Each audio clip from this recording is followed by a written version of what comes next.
ఎంత మూర్ఖుడు అంటే ఈ యొక్క రాధామోహనకర దాసు అతని మాటలే అర్థం ఇస్తుంది. సౌండ్ పొల్యూషన్ అనే ప్రతిదీ మెన్షన్ చేస్తూ ఉంటారు. అంటే వినాయక చవితి వస్తున్నప్పుడు అలా అంటారు. దేవునికి పాటలు అవసరమా?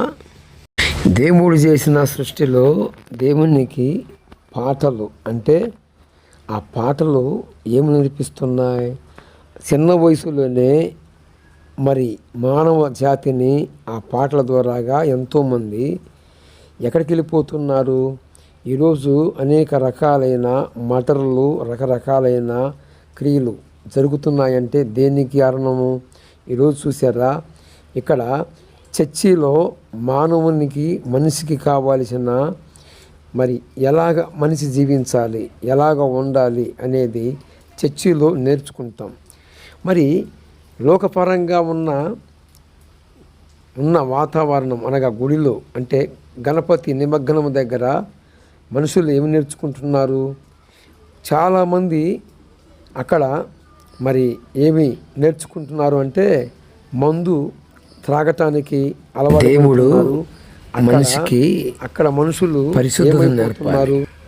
గణపతి నిమగ్నం కాడ ఏమి నేర్చుకుంటున్నావు ఓ సహోదరి? డ్యాన్సు, రకరకాలైన కార్యకలాపాలకి అక్కడ దేవుని పేరుతో ఏం జరుగుతుంది? మనుషుడు ఎన్నడూ చేయలేని పనులు బాల్య దినాల నుండే నీ సృష్టికర్తని స్మరణగా తెచ్చుకోనమని పరిశుద్ధ గ్రంథమైన బైబిల్ సాక్ష్యం ఇస్తుంది.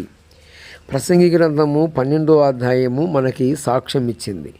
కానీ ఇక్కడ దేవుని అనే పేరు పెట్టి గణపతి ఆ యొక్క విగ్రహం దగ్గర ఏమి నేర్చుకుంటున్నాడు మనిషి? మానవుడు అక్కడ పరిశుద్ధత నేర్చుకుంటున్నాడా? పవిత్రంగా ఉంటున్నాడా? అక్కడ చిన్నపిల్లల చేత డ్యాన్సు, పెద్దవాళ్ళ చేత డ్యాన్సు, ఆఖరికి మరి చూస్తే 8 లేక 7 లేక 15 రోజులు ఈ మధ్య రోజుల్లో అప్పుడు దాకా మరి దేవుడు అన్న ఆ యొక్క విగ్రహాన్ని తర్వాత బొమ్మని పారేస్తున్నాం, త్వరగా రావాల్సిన వాళ్ళు రాండి, నిమగ్నం అని చెప్తారు. ఇక్కడ తింటే ఏమొస్తుంది? జరుగుతుంది, గ్యాస్ వస్తుంది. గమనించారా? ఇంకొకటి తింటే ఏమవుతుంది? అది బలం రాకపోగా ఏదో జరిగిపోతుంది. కానీ ఇడ్లీ తింటే ఏమవుతుంది? ఆ ఇడ్లీ తింటే ఏం కాదు, మనిషికి అరిగిద్ది, త్వరగా బాగుపడతాడు.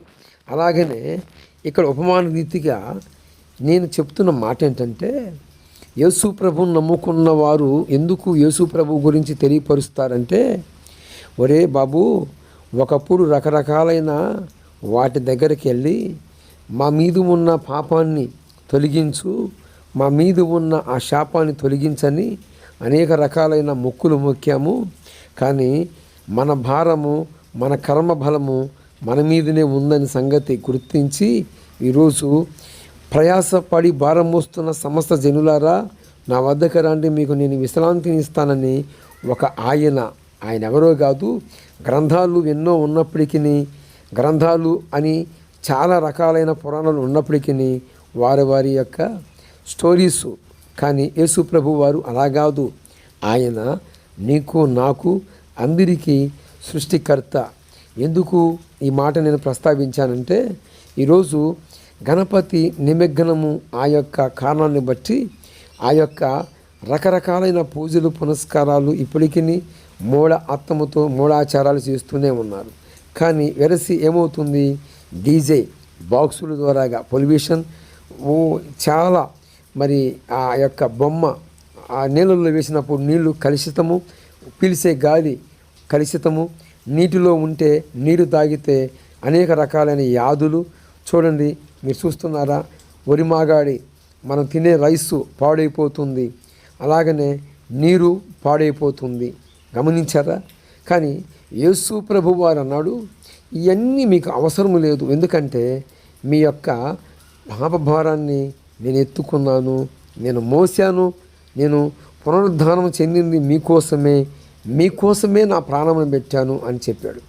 ఈ రోజున నా ఐదవ సహోదరులు ఆలోచించకుండా ఏం చేస్తున్నారో, మరి దేవుని దగ్గరికి వెళితే శాంతి రాకపోగా ఏమొస్తుంది?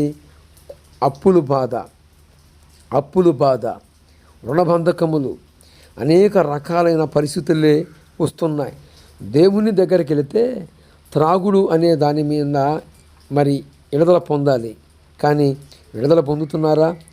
ఆ యొక్క నిమజ్జనం లేదా గణపతి విగ్రహాన్ని తీసుకెళ్ళి పారేసేటప్పుడు చాలామంది ఏమవుతున్నారు?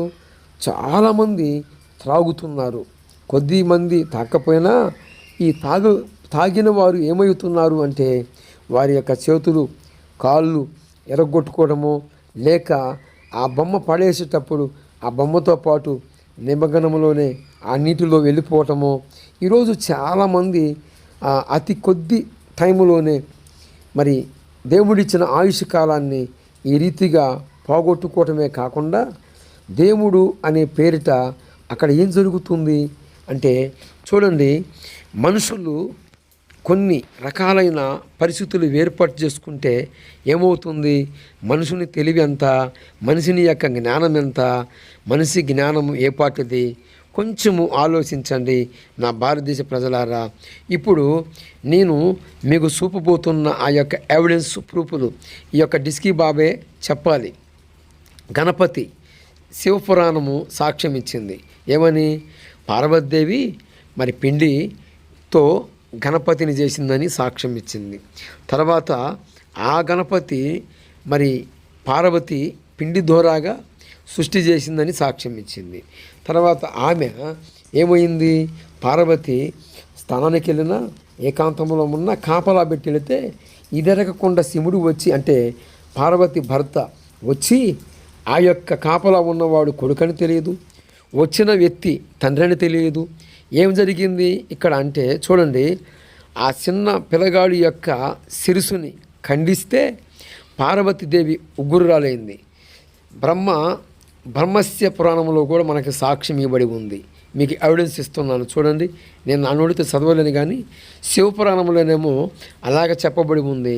ఇక్కడ గణపతి అని పిలువబడుతున్న వ్యక్తి ఎవరయ్యా అంటే విష్ణుమూర్తి అని నేను ఇచ్చిన ఈ రెండో ఎవిడెన్స్లో మీరు చూస్తున్నారు.